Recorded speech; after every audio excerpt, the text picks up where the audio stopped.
care package inbound.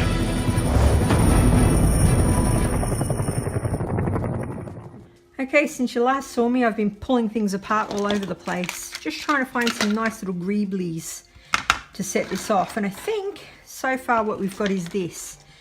I am going to, once it's all done, simply hot glue one of these babies in. A lovely valve, like a really old one.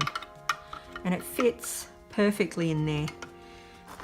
This bit here, which I've carved out, and I've also rounded off the other side. I've got to make it fit a little bit better than it does, but that is going to sit like that. And I'll probably put straps all the way down.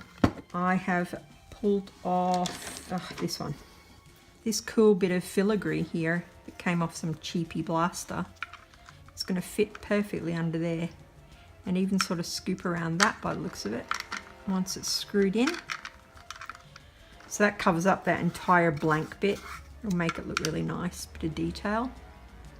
I'm unsure what to do on the other side. As I say, I hate sticking cogs and gears and things on Steampunk, but Steampunk do have a certain aesthetic, and it usually does include gears, valves, buttons, these things. So we'll see how we go, but that's where I'm at the moment. I didn't want to film me literally pulling everything apart. Oh, the ammunition base. I was going to use the big magazine, but I've changed my mind. Up here. So I cut the front off another blaster, and I've layered it up with just some crappy foam darts. I would usually use PVC, but I wanted to cut it really easily, so I just used foam. When it's painted, you're not going to know the difference. This is going to have a little bit of a shroud around the top, and then it is going to plonk right here. So it'll look like that, which I think looks pretty cool because it looks like the bullets are going to feed up into this part. So it looks nice aesthetically, but it looks like it would actually work and do something at the same time. I'm going to sand this all off. I'm not going to video it, it'll be super boring. You've seen me sand a multitude of blasters by now, I would think. We'll come back when it's all sanded, and then I'll start adding some greeblies on before we undercoat it in black. Okay everyone, I have sanded it back. It's a bit messy because it's a tutorial video, so I haven't taken my time. And I'm about to just start gluing the greeblies on.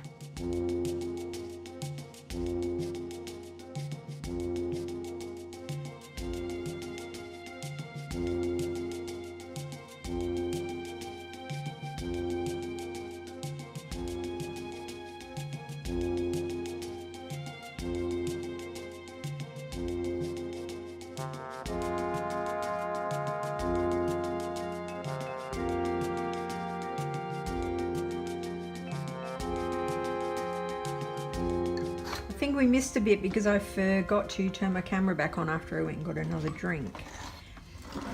But I'll catch you up. I've just added some greeblies.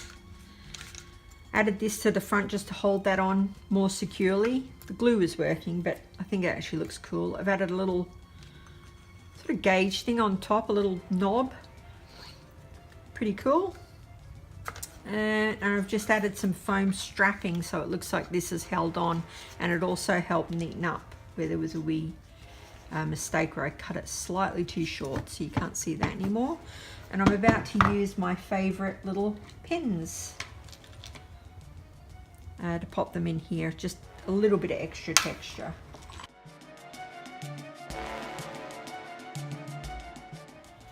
Oh, if you haven't seen my other tutorials, these are a favorite of mine. They're upholstery pins. They've got some beautiful detail on them. And if you're doing something steampunk or antique looking, these are great. Add a little bit of texture. Okay, just adding some extras on. I've added the clip, add a little key, just so it looks like you might wind it up. And I'm just adding this, a little sort of gauge knob thing. And I've just used a piece of plastic that was part of this to give it more stability when it's in there.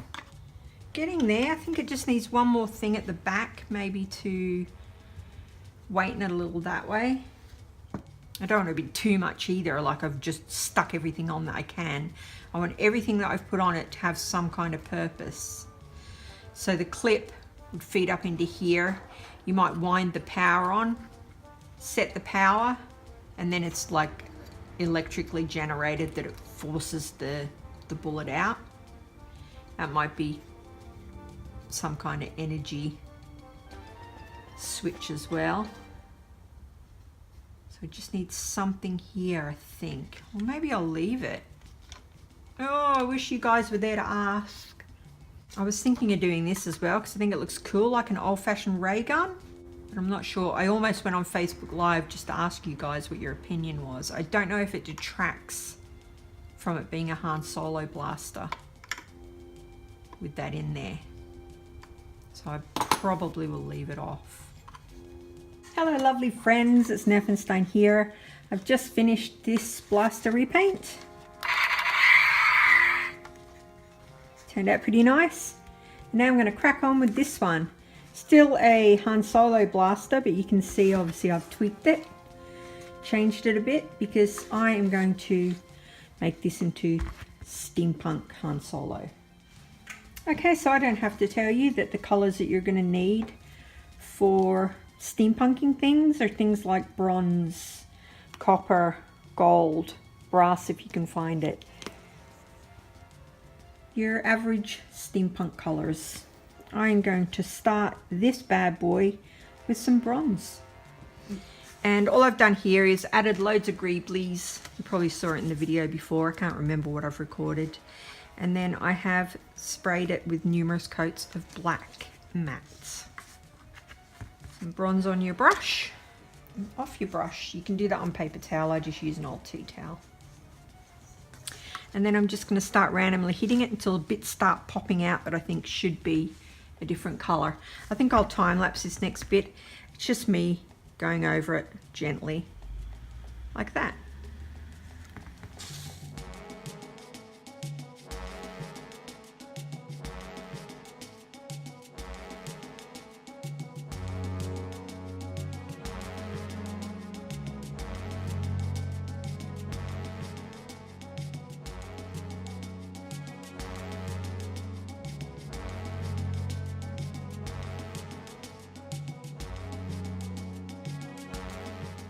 There we go, that's the first coat done. That was just bronze acrylic. It's coming up pretty nicely.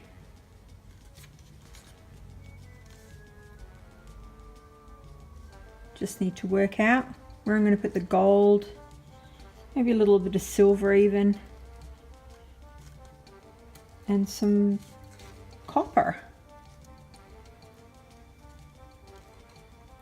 But all the detail that we stuck on, which was just bits of scrap from other things, is turning out pretty nice. Looks like it was just always on there. Even that crappy little magazine that I made with the foam darts, really solid. Come back once my arms had a chance to rest. Okay, you can see I've taped off the areas that I've decided to do in gold, that being the front, the sight, and the little ammo clip down here. So I'm just going to do that now. I'll do a little bit in normal speed and then I'll speed it up so you're not bored.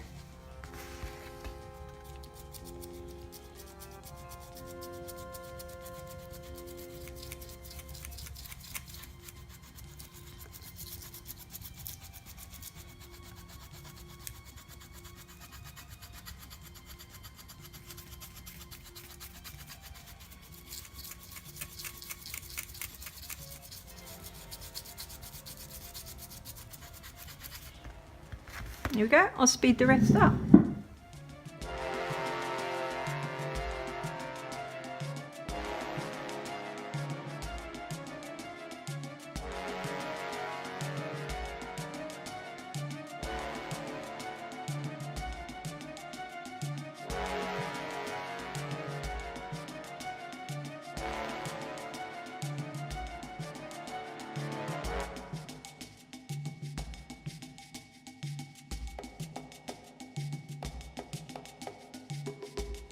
Okay, so I taped off the different bits that I wanted to be different colours, just to make it pop a little bit. Made a wee mistake there with the dry brushing. Should scratch off. It's looking pretty cool so far. Kind of like it. Once that valve's in, it's going to look really cool. Probably going to do that red, just so it's got a couple of areas of pop. And this here, I might do silver, even though that's not like a steampunk color, but I think everyone knows they're silver generally. I think that'll make the front pop a little, sort of change the color from this bit here.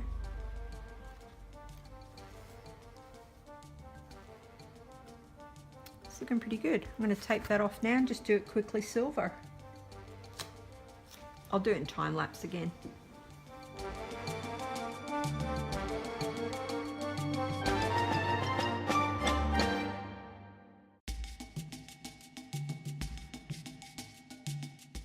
There we go. If you know me at all from my other videos, you'll know that I quite like a nice red handle on a steampunk blaster.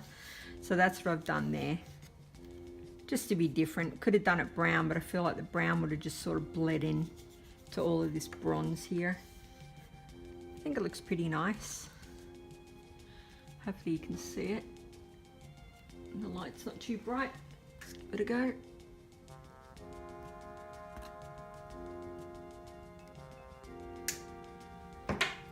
Yeah, so there's just a few little things to do now. The switch, the key, the strapping, and this, and I think we're done. Adding the valve as well. A whole day has passed, but I'm back to hopefully finish this today. I'm going to start by taping off the strapping and give that a different color just so it's not completely blending in. I want it to look more like a little leather strap.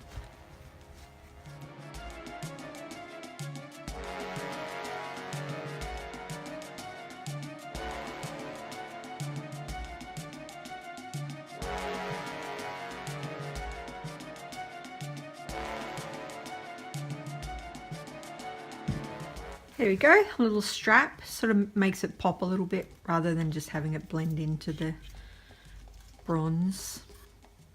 This keeps scratching, I'm assuming because it's steel and not anything that the paint's going to adhere to, so I'm actually going to take that back to silver as well, just so that if it does scratch, you won't be able to tell. The knob, I'm just going to probably do black, so I'm going to tape that off next.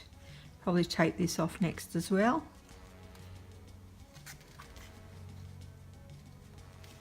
And then this.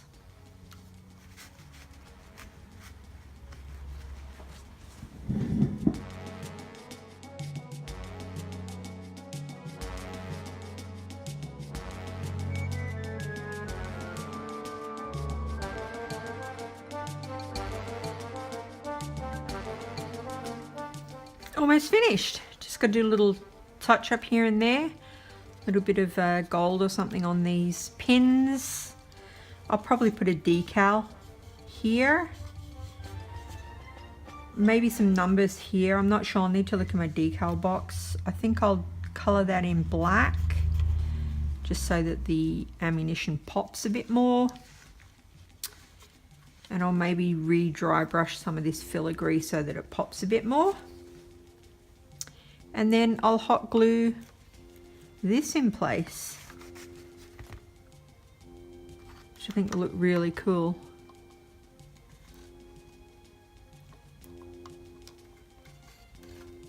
I hope you like it. It's not bad for a $12 blaster and some scraps. It's taken probably a lot longer than what you realize with the time lapse, but it's well worth the effort. I think I'll crack on, get this little brush here and do some extra little bits here and here and get it dry enough, and then I'll check my decal bin and I'll come back.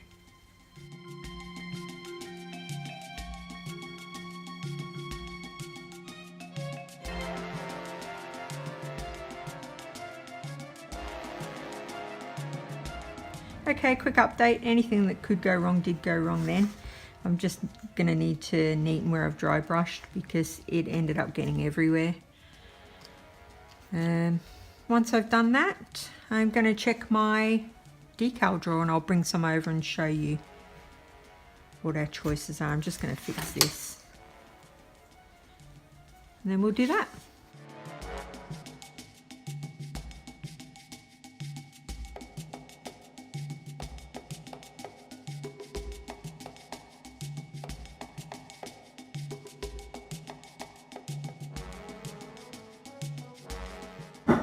Okay, I've gone through all my decals and I've thought I might do a little video on decals because I know I do get asked that quite often, what decals to use, and there's all different types.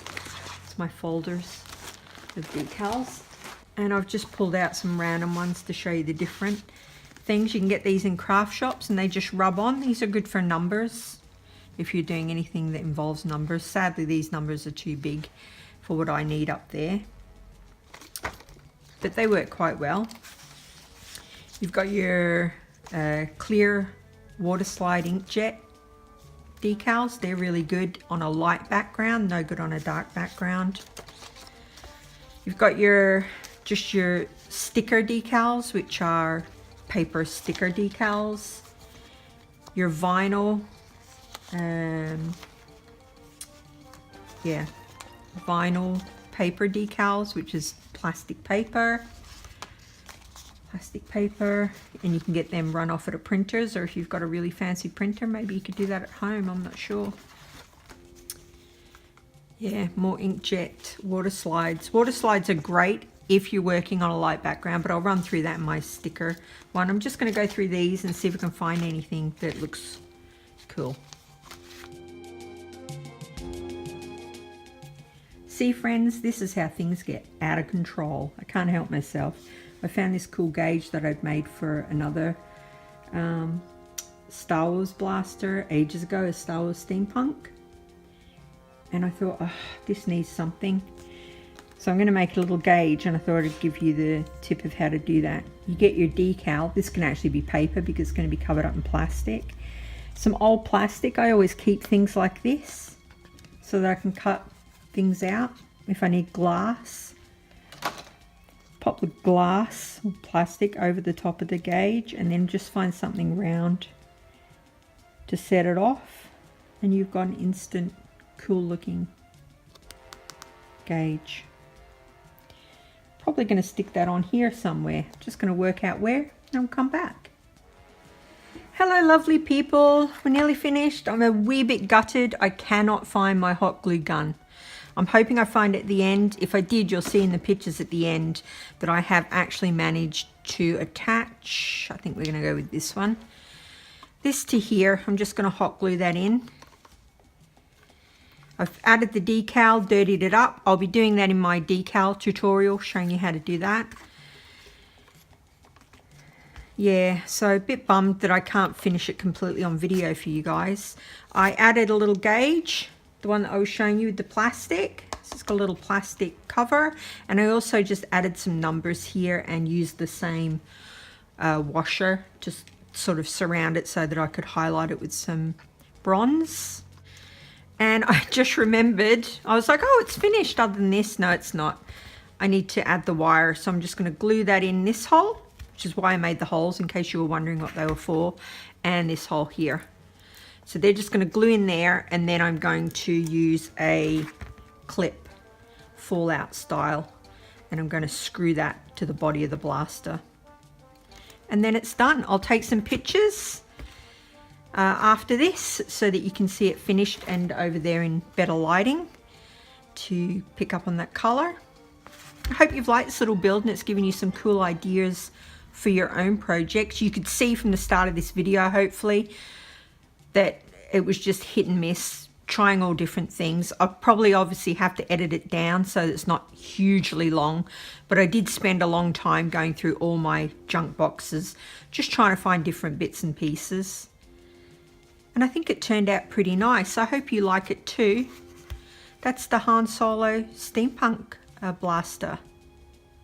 Nerfenstein out.